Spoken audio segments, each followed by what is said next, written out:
د سولې لپاره د ځوانانو کمپاین تر نوم لاندې نن په مرکز ګردیز کې د دې ولایت میرمنو او ځوانانو د حکومت هغه اقدام وستای چې له مخې د وسلوالو طالبانو درې لوړپوړي قومندانان خوشي کړل.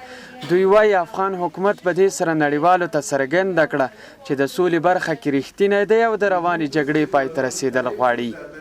خب سعی که حکومت که است که قدر رحم داره نه حتی بندی از اینا رو اعلام کرد که بندیشون زیاد چی کلان هم بود از قماندانایشون بود دولت اعلامش کرد.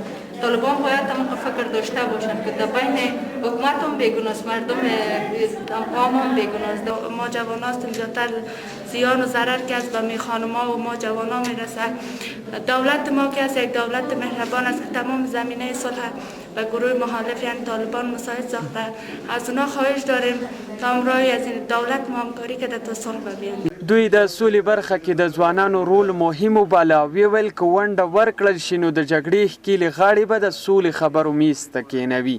د دې ولایت د افغان ښځو شبکې مشره زرغونه همت وایي د جګړې له امله زیات زیان افغان میرمنې ویني او ښکېلې ټولې غاړې باید د خبرو له لارې روانې جګړې ته د پای ټکی کېږدي. نوم یې زلمی تخلص وزیري کوم.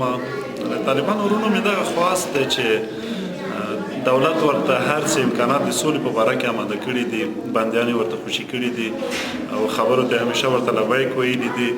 نو موږ هم له طالبانو ورونو دغه خواست کوو چې وخت کې جنګ له دولت سره کوي، افغان دولت سره کوي، نو طبعا ضرور هم دغه دی چې ته له افغان دولت سره سولې ته هم کښېنې، له افغان دولت سره د سولې خبرې پر مخ یوسې. هغه شرایط چې واقعا دوی غواړي چې صلح افغانستان ته پرځي دغسې فضا مساعده کړي تر څو افغانستان کې یوه صلح راشي. او زما د خویندو په نمایندګۍ زما پیام بیا هم همدا دی چې باید افغانستان کې تلپاتې صلح راشي.